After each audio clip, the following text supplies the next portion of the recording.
Welcome back, and we got a new project on the channel. I'm just kidding. Maybe.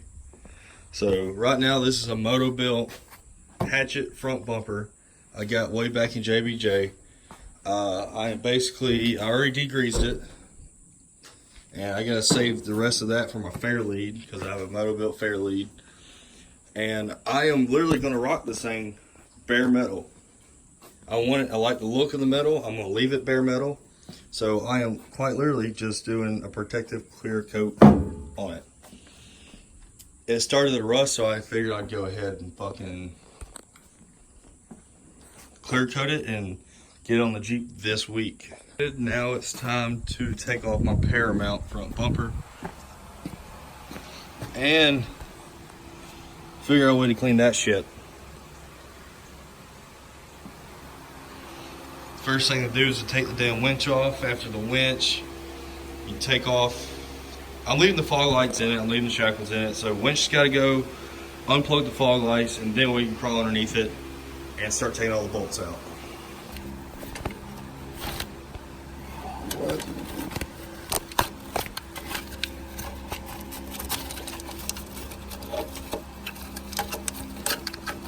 Okay.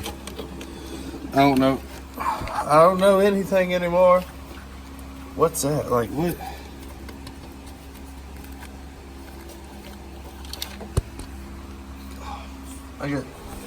Oh! Those are ants crawling on me. And you got them all over you. Woo! There's an ant bed in my bumper. Well, I don't know if y'all saw that, but I had my camera up in the bumper. I was wondering where that mud was. I felt shit crawling on me. Those are ants. You have an ant bed. I have an ant bed in my bumper. You might want to get a watering hose. Ow. Sorry. Winch off. Got my fair lead off. Got my skid plate off. Killed most of the ants that I'm aware of. It's raining. And now it's time to actually take the bumper itself off, which is only 8 bolts. Which is only 8. Depending on how hard that's about to be. Besides the fact that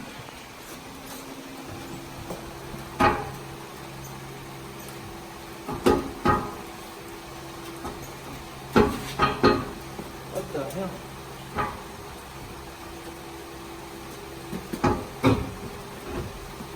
Just a little love tap. Whoa, shit! I did it! Okay, there we go. I think that's it for today. Oh no. Technically we just cut this and this bar out and drill 4 holes we can mount a new bumper. And it's 4 bolts.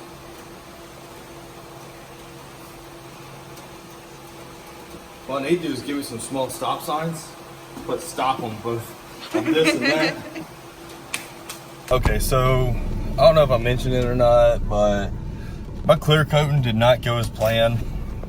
So right now I'm next door, but I took it to Martin's Collision. I'm getting it painted gloss black, just clear coat. They gotta strip the whole bumper down because now there's a whole bunch of shitty clear coat on it. So they're gonna strip that and then paint it black for me. About 4 or 5 hours at $82 an hour. Yeah, it's not bad. It would have been better if I didn't clear coat it. So there's that. So I'll be able to pick it up this week, probably tomorrow, probably Wednesday, and then Friday I just go hacking at my frame. Absolutely no idea what I'm doing except for one YouTube video. I think I cut this off, I cut that off, I cut that bar off, and I take those brackets off, and I grind everything smooth, paint it, and I drill 4 holes, and I think that's how I do it. I think. We'll see. We'll see. Got me Milwaukee.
next order of business to get, see, I cut these in half so I can just pry them and break the welds.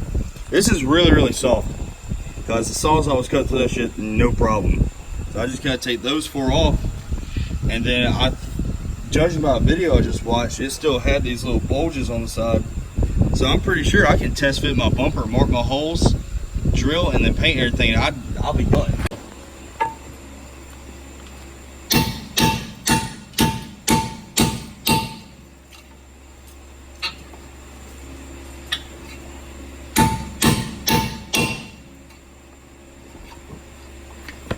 A grinder can make this a lot faster,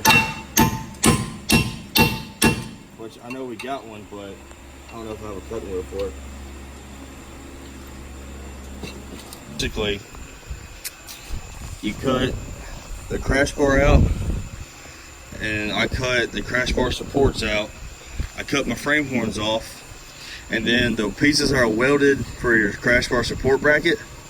It's a lot better with a Sawzall, but you can't do it with a hammer, a flathead, and a crescent wrench. And the outside edges, the passenger side on the passenger side, and the driver's side on the driver's side, they break off so easy. I use the Sawzall to clean up those cuts. And now we're about to test fit it. Okay, so it's actually done. You'll get pissed off at those bolts, because when you slide your bumper on, you're like, oh shit, I didn't drill it right. I get pissed off to the point to where I just drilled them with the bumper on the Jeep, and it's painted. So that took a lot of willpower, but it was the only way to keep myself from getting overly pissed off and breaking another bit. So I just sprayed it with some clear coat, and that's done. Again, I'm gonna finish this one up at the car wash. I'm ready to clean up and go home. I have to say it looks a whole lot better. A whole lot better. Where's this fan's gonna get in my way? Oh, it's so much shorter too. Oh, it looks like it's becoming a real Jeep. Now it's time to do the back. $580. Then I gotta get it painted. So like $900. Hey.